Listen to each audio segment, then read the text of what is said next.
All right, Claude, I want to talk about something that doesn't get enough attention in crypto, and it has nothing to do with price. Good, because price is usually the last thing that tells you anything useful. Exactly. Before we get into the data, let me ask you something. What do Amazon and Apple have in common? Two of the most valuable companies in history, but more importantly, both were written off before they made it. Amazon spent years losing money while Wall Street called it a joke. Apple nearly went bankrupt in the late 90s. Most people were ready to bury both of them. But they kept building. Quietly, consistently, no fanfare. Amazon was laying the groundwork for cloud infrastructure while everyone was focused on its retail losses. Apple was developing what would become the iPod, then the iPhone, while the press was writing obituaries. The activity never stopped. The recognition just hadn't caught up yet. And that's exactly what we see in certain crypto projects today. The building is happening, the recognition hasn't caught up. Right, and the question is, how do you actually measure that? Because in crypto, it's easy to fake hype. You can't easily fake consistent developer activity over years. That's what I want to dig into, because when I think about what made Amazon and Apple what they are, it wasn't the stock price, it was the work.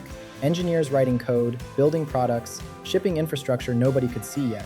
Do you think developer activity in crypto is measuring that same thing? I do, with one important caveat. Amazon and Apple had engineers whose output you could eventually see in products. AWS launching, the iPod shipping. In crypto, developer activity is the closest equivalent we have to measuring that internal build-out before it becomes visible. Commits to a blockchain's codebase are the logged evidence of infrastructure being laid. Not marketing, not announcements. Actual work being recorded permanently. When Amazon was building AWS in the early 2000s, nobody outside the company knew it was happening. Developer activity in crypto is the window into that same invisible work. So, developer activity is essentially the metric that would have told you Amazon and Apple were serious before the market figured it out. That's the argument, and it's testable. You can look at early Ethereum developer activity before DeFi exploded, or Bitcoin's developer consistency through every bear market. The building came first, the valuation followed, every time. So how do you actually measure it today? There's a platform called ChainSpect. Free to use, no sign-up required. It tracks developer activity across major blockchains. Commits being pushed to a project's codebase, how many active developers are contributing, and how that activity trends over time. Break that down for someone who has never written a line of code.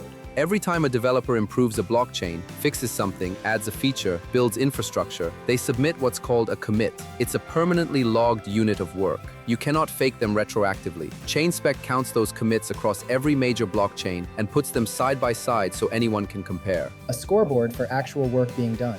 Exactly. Price can be moved by a tweet. A commit can't. That's the difference between signal and noise. Amazon didn't fake building AWS. Apple didn't fake building iOS. No. And when those things were ready, the market caught up fast. The question is, which blockchains are in that same quiet building phase right now? That's what the data can tell you. But raw developer numbers alone won't give you the answer. You need to know how to read them correctly. And that's exactly what we're going to cover next episode. How to dissect these numbers, what they actually mean, and how to use them to understand the real health of a developer community. Because the headline number is almost always misleading. We'll show you why next time.